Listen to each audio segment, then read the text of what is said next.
Hello everyone. आज के इस सेशन में हम बात करने वाले हैं सीटेट वर्सेस टेट के बारे में।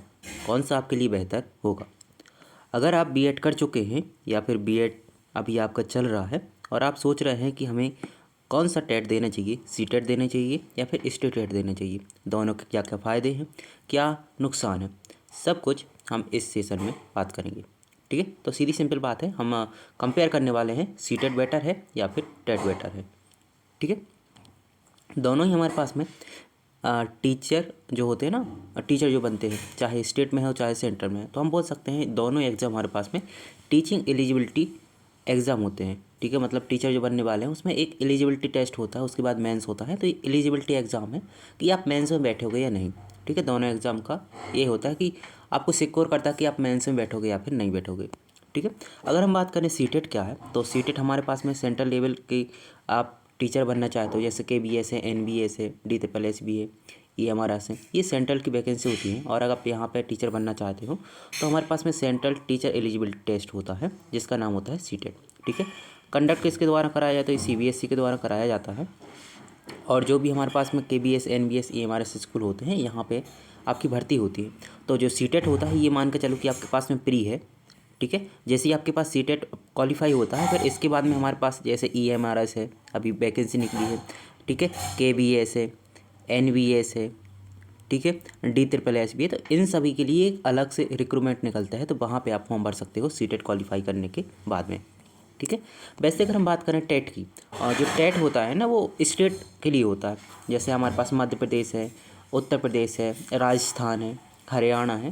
तो ये जो है ना, सभी जो राज्य होते हैं सबके लिए टीचर एलिजिबिलिटी टेस्ट अलग अलग होता है, जिसे हम बोलते हैं STET भी बोल सकते हैं, स्टेट टीचर एलिजिबिलिटी टेस्ट। ठीक है, ये कंडक्ट कौन कराता है? तो ये पर्टिकुलर जो भी स्टेट है ना, वो स्टेट अपने आप में कराती है कंडक्ट। ठीक है, और जो भी हमारे पास में रिक्वायर्ड होगी वो जो स्टेट में हमारे पास में जितने भी स्कूल आते हैं, जैसे आजकल MP में CM राइस चल रहा है, या फिर अदर जितने भी छोटे PM श्री स्कूल हैं, फिर उससे भी छोटे स्कूल हैं, वो गवर्नमेंट के अंदर आते हैं। किसके? स्टेट गवर्नमेंट के अंदर आते हैं। तो उनमें अगर रिक्रूटमेंट कराना है तो वो टेट के तरीके होगा। टेट आपके पास में प्री हो जाएगा, इसके बाद में एक मेंस होगा, उसके दौरान आपके पास में भर्ती हो जाएगी। ठीक है, स्कोप की अगर हम बात करें और वैलिडिटी की बात करें, तो हमारे पास सीटेट और टेट लगभग दोनों ही हमारे पास में लाइफ टाइम वैलिड होते हैं कि आप एक बार एग्ज़ाम पास करो और लाइफ टाइम के लिए आपके रहेगा। ठीक है, अगर हम सीटेट की बात करें तो ये ऑल इंडिया में लागू होता है कि आपने एक बार अगर सीटेट दे दिया है और किसी भी राज्य में अगर भर्ती निकली है, कुछ को छोड़ के, जैसे मध्य प्रदेश है, ठीक है, हरियाणा है, तो ऐसे 3-4 राज्य को छोड़ के आपने सीटेट क्वालिफाई किया है, तो आप हर एक राज्य में हमारे पास में आप एलिजिबल रहोगे कि टीचर एलिजिबिलिटी टेस्ट हो रहा है, आपको वो नहीं देना है। और टीचर जो मेंस टेस्ट होता है आप उसको भर सकते हो। लेकिन जो टेट होता है ना, वो केवल स्टेट के लिए ही अलाउ होता है। जैसे आपने MP टेट निकाला है तो आप केवल MP के ही एग्ज़ाम को दे सकते हो। ठीक है, अगर आपने UP टेट निकाला है तो केवल आप UP के एग्ज़ाम को दे सकते हो। ठीक है, आपने अगर H टेट निकाला है तो केवल आप हरियाणा के लिए दे सकते हो। मतलब सीधी सिंपल बात यह है कि अगर आप सीटेट निकालते हो तो आपके पास डबल फ़ायदा है कि आप ऑल इंडिया में कहीं पर भी टीचर बन सकते हो जहाँ पे भी रिक्रूटमेंट निकलता है। और जैसे स्पेसिफिक आप किसी स्टेट का टेट निकालते हो तो केवल आप वहीं पे रख सकते हो। ठीक है, ओके। अब बात करें डिफ़िकल्टी लेवल की, बात करें तो डिफ़िकल्टी तो बहुत अंतर है जो टेट होता है और सीटेट होता है। जो सीटेट होता है सेंट्रल के लिए, यहाँ पे आपके पास में कॉन्सेप्चुअल आपके पास में क्वेश्चन पूछते हैं, पेडागोजी ज़्यादा पूछी जाती है, और रीजनिंग आप कितना दिमाग चला सकते हैं, बच्चों को कैसे समझा सकते हैं, उसके बेस पे क्या है क्वेश्चन पूछे जाते हैं। इसलिए हम क्या है सीटेट को थोड़ा डिफ़िकल्टी भी मानते हैं, क्योंकि कॉन्सेप्ट ज़्यादा पूछते हैं यहाँ पे। तो 150 में से आपको 82 नंबर लाने पड़ते हैं OBC में, और जनरल में लाने पड़ते हैं 90।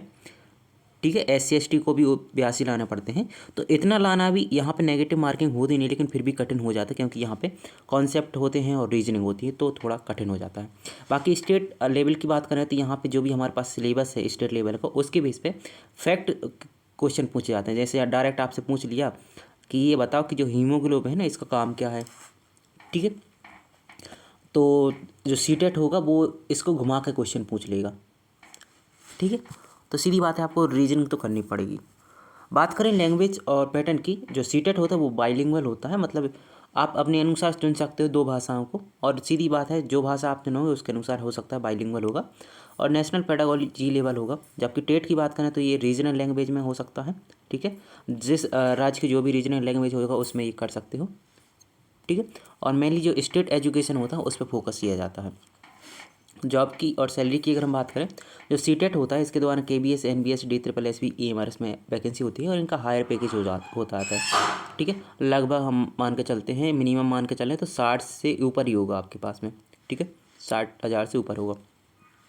जबकि अगर टेट की बात करें, इसके बाद में आप स्टेट गवर्नमेंट में जाते हो और स्टेट गवर्नमेंट में स्टेट पे लागू होता है और लगभग ये बहुत कम होता है, 20 से 25,000 होता है, 20 से 25,000, इससे भी ज़्यादा हो सकता है स्टार्टिंग में 3 वर्ष तक, ठीक है। इसके बाद हो सकता है ज़्यादा हो जाए, लेकिन स्टार्टिंग में आपका 20 से 25 होगा और इनका स्टार्टिंग भी 60 से 70 होता है, इतना अंतर है इनमें, ठीक है। कौन सी बेस्ट है, तो आपका एम क्या है। आप अगर अपने ही टाउन के आसपास में करना चाहते हो, अपने ही स्टेट में करना चाहते हो, तो आप स्टेट गवर्नमेंट का टेट दीजिए।